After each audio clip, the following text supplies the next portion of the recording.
Hello everyone, welcome to this video, and in this video we'll talk about how you can create automation inside Home Assistant. For my case scenario, I have some ESP Home devices, that is some devices that you can see.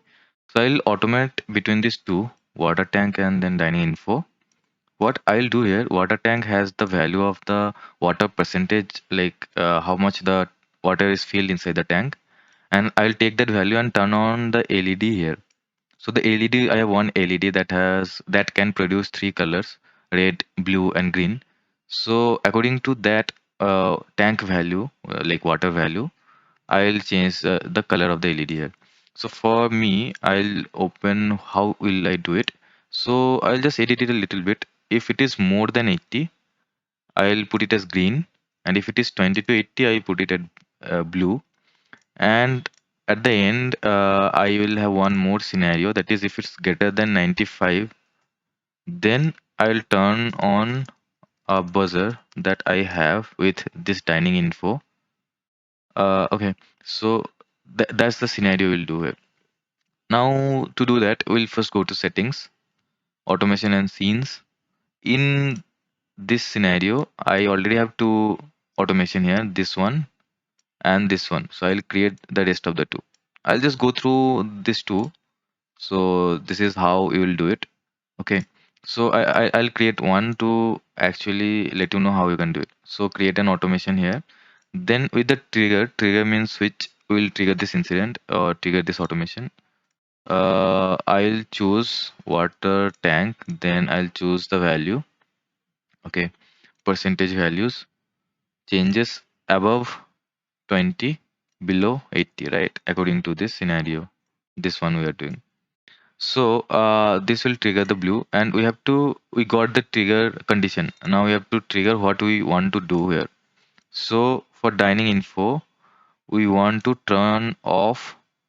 um, turn off rate, and will add one more option. I'll let you know why we are doing this. Turn off green too, and then we can turn on that blue. So dining info, turn on blue. Okay. So turn on dining info blue. Cool. So what we'll do, like why we are doing that, I'll let you know. Just give me a minute. That's fine. This is one. Okay.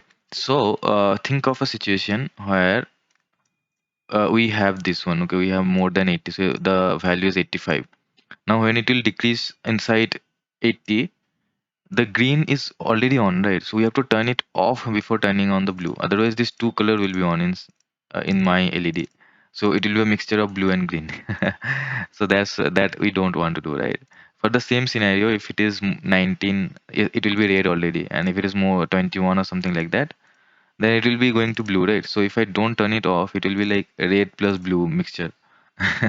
So it's according to my scenario, my setup. If it may be change, it may change according to your setup. Okay, so it's just like testing things. It's not like I know already. I already checked those things. That's why I know it. It will be may face some issues in your setup also, and by over time you will fix those things. It's just the matter of time. Now we are done here for water level medium. Cool. Uh, okay. So we saved the scenario. So right now it is here, and this triggered means like it will when it is last triggered. So we have one more automation to create, right? So we'll choose. I'll do it fast because we already know how to do it. Changes below 20. I'll keep the thing normal, so I don't need any above or something like that, right? So okay, that's great. And we'll add some action here. For device, I'll choose dining info. I'll turn off the blue, and then I'll choose device, dining info. Then I'll turn on red. This is the two things. Because in this scenario, don't need that green to turn off, right?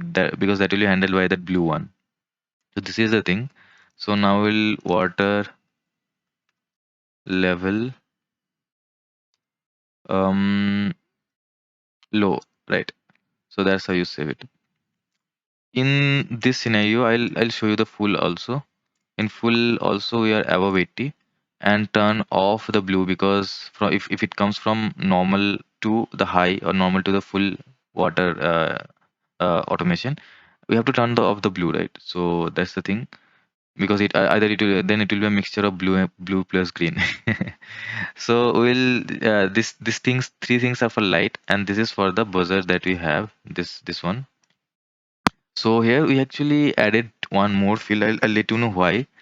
We put as above 95. That's just came with the testing. Okay, it's not like I already know or done some huge amount of math or tremendous math. It's not like that.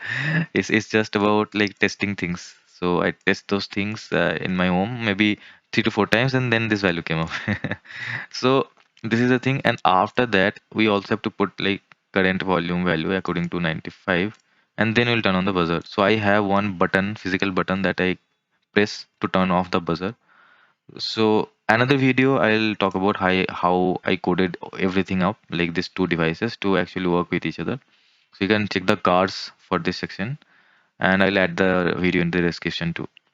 Okay, so why these two things are there? Because like when maybe think it is 93 and then it is coming as 95, it will come in the trigger incident.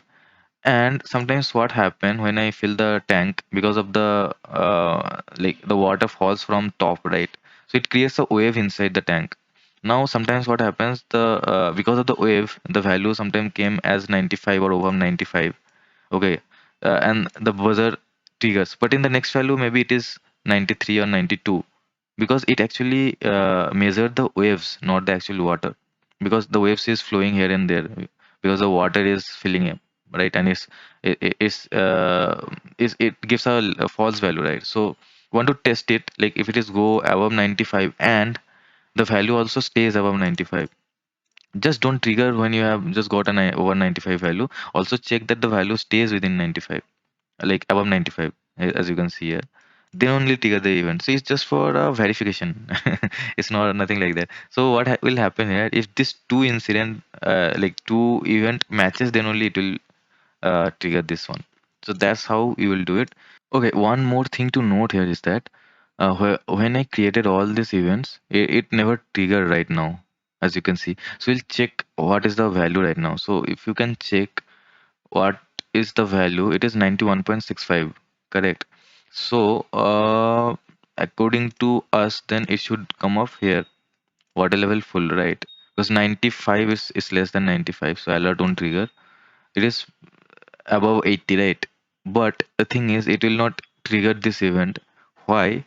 Because as you can see here, water tank water percentage value changes. It called changes, not the value. So that means if you have if you have the value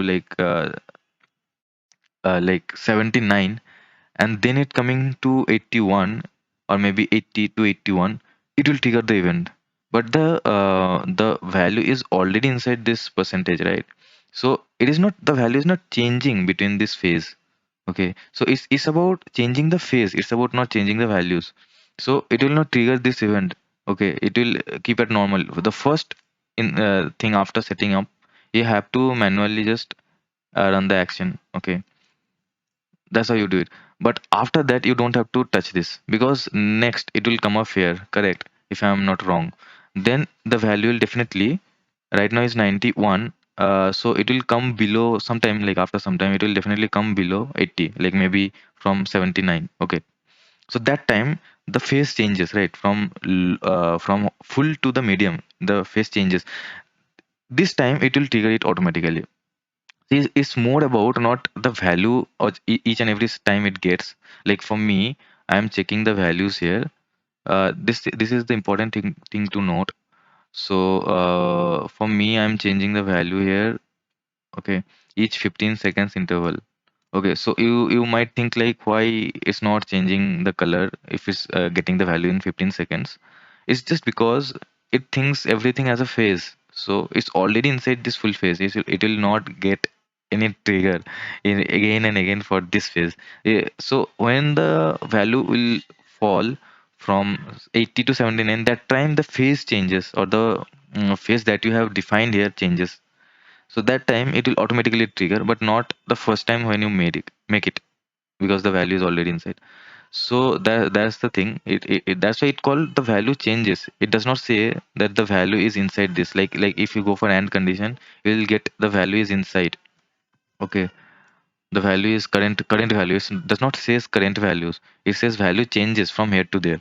So if it jumps from one phase to different phase, that time it will trigger automatically, not the current value it will see. Okay, so that's how this trigger incident happens. So this is one conceptual thing to note.